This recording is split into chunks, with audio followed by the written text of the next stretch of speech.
All right, let's talk about something really cool inside Cisco's ACI. We're going to dive deep into its brain, basically, to figure out how it handles one of the most basic jobs in any network, just knowing where everything is. We're talking about endpoint learning. And ACI's way of doing this, well, it's a total game changer compared to the old school networks most of us grew up with. It's all about building a smarter, way more efficient, and scalable network fabric. So let's break down exactly how it pulls this off. So here's the plan. First, we'll quickly look at how traditional networks do things, just to see what problems ACI is trying to fix. Then we'll get into ACI's really slick solution, this thing called the Unified Endpoint Table. After that, we'll unpack how the fabric knows the difference between local and remote endpoints. Then comes the really cool part, the magic behind a protocol called COOP. And to wrap it all up, we're going to follow a single packet and see how this all works in the real world. So really, it all boils down to this one question. For decades, networks have been juggling 3 different tables just to figure out how to get a packet from point A to point B. It's kind of complicated and honestly not very efficient. AICI comes along and asks this really simple but powerful question. What if we could do all that with just one main table? And that huge shift? That's exactly what we're about to dig into. All right, Section 1, Traditional Network Addressing. To really get why ACI is such a big deal, you gotta look at what came before it. So let's jump back and see how things used to work. Okay, so in your classic network, a switch or a router has to constantly juggle 3 different tables just to stay on top of things. First up, you've got the routing information base, the RIB. That's basically your layer 3 roadmap for all the IP networks. Then you've got the MAC address table, which is like a layer 2 phone book telling you which device is plugged into which port. And then there's the ARP table. This one's the glue, right? Its whole job is to match IP addresses to MAC addresses. The problem is, this whole system depends on tons of broadcast traffic, like ARP requests flying everywhere, screaming who has this IP. It just makes the whole network really, really noisy and complicated. So how does ACI fix all that noise and complexity? Well, that brings us to Section 2, the ACI Endpoint Table. This is where ACI's unified approach comes in, and it's built around one central database that just makes everything way more efficient. Okay, so the first thing we gotta wrap our heads around is a little change in how we talk about things. In the ACI world, we stop thinking about MAC addresses and IP addresses as 2 separate pieces of information. Instead, we bundle them together into one single idea, the endpoint. So an endpoint is just the device itself. It's got one MAC address, and maybe it has one IP address, maybe a few. It's this combined, holistic view that is really the first big idea here. And here's what that looks like in the real world. It doesn't matter if it's a big physical server, a virtual machine, or even a container. The moment it plugs into an ACI leaf switch, the fabric just sees it as one thing, an endpoint. And from that point on, the fabric's #1 job is to learn about these endpoints and remember where they live. And this slide right here really lays it all out. On the left, you've got the old way of doing things. A RIB for your routing, a MAC table for your switching, and that ARP table trying to duct tape it all together. Now look at the right. That's ACI. Yeah, the RIB is still there. You need that to talk to the outside world. But look, the MAC table and the ARP table, they're just gone. Completely replaced by this one super powerful thing, the endpoint table. It's got the MAC, it's got the IP, it's got the location, everything you need all in one spot. So you're probably asking, how does it build this amazing table? Well, this is the second genius move.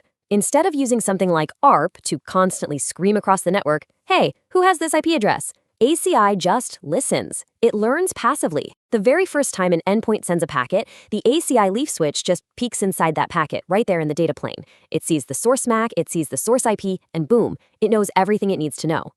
This is huge because it gets rid of all that noisy broadcast traffic, making the entire fabric way, way quieter and more efficient.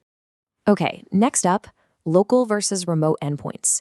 Because think about it, the fabric learns from traffic. That's great. But an ACI fabric can be massive, hundreds of switches, thousands of endpoints. So does every single switch really need a list of every single endpoint in the entire network? The answer is a big no, and that's where we get to this really important difference between local and remote. So the solution here is actually pretty simple but really smart. An endpoint is local if it's physically plugged right into a leaf switch. That leaf switch knows that device is there, firsthand. Its information is the gospel, the absolute source of truth for that endpoint.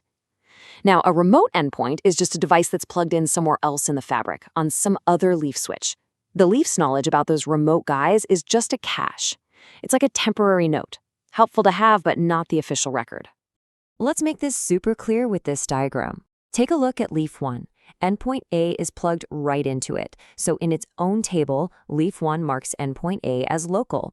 That makes leaf 1 the official expert on endpoint A.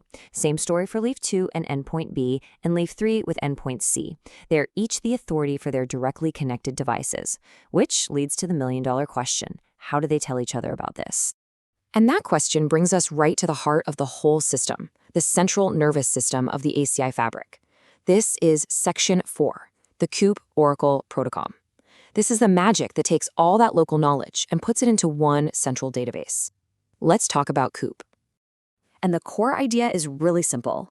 Every single leaf switch has one primary job, one fundamental duty. The second it learns about a new local endpoint that's plugged into it, it has to report that information up to the spine switches. And those spine switches, they act as the oracles of the fabric, the all-knowing source of truth. You can see that exact flow right here on this diagram. Leaf 1 tells the spines about endpoint A.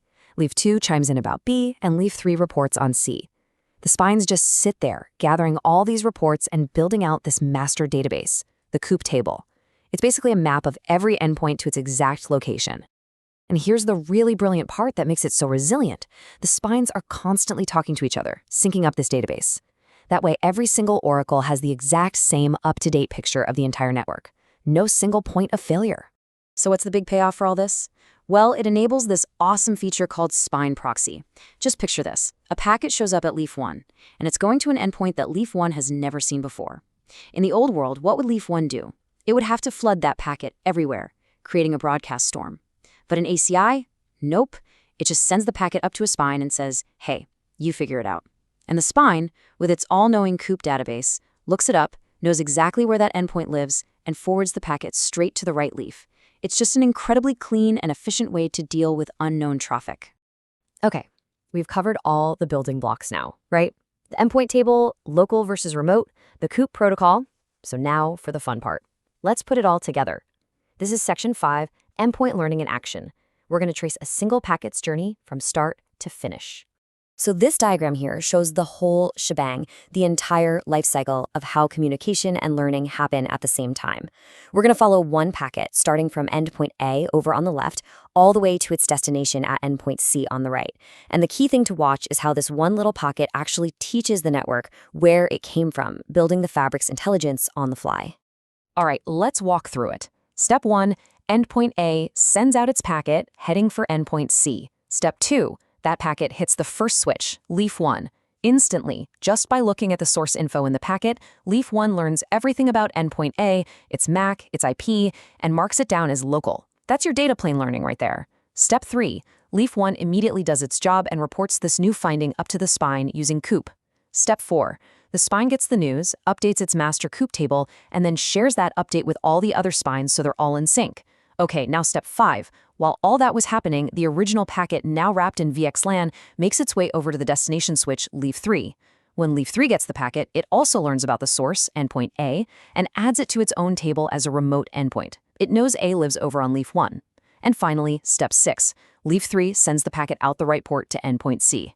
And just like that, with one single packet, the fabric now knows exactly where endpoint A is. And the best part, not a single ARP request was sent. Zero broadcast noise. In all of this intelligence leads to a really clever outcome. The fabric now knows when to route and when to just bridge traffic. Look at the red line.